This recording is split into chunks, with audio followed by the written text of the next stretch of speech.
بعضی ها هستن آقا در سرتاسر عمرشون، تمام عمرشون رو بچلونی این ازش در میاد که میگه چرا من به خونه آنچنانی نرسیدم، چرا منطقه زندگی من شمرون نشد، چرا من اینجوری نشدم.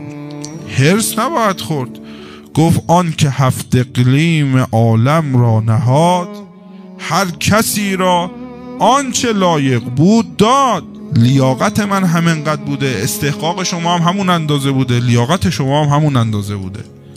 دیگه باید در چارچوب این لیاقت، دیگه باید در چارچوب این استحقاق تلاش کرد. اما نباید هرس خورد. چرا باید هرس بخوریم؟ استحقاق من اینقدر بوده.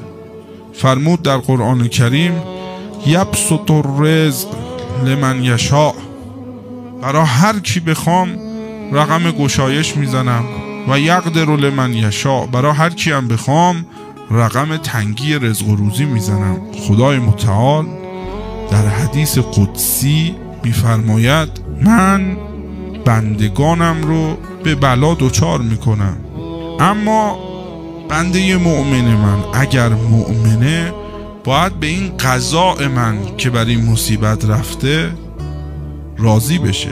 فلیصبر علی بلایی، باید نسبت به اون بلایی که من رب العالمین براش رقم زدم، نسبت به بلا چون من آفرینندش بودم و او رو قرار دادم در این مصیبت، باید نسبت به بلا صبوری کنه.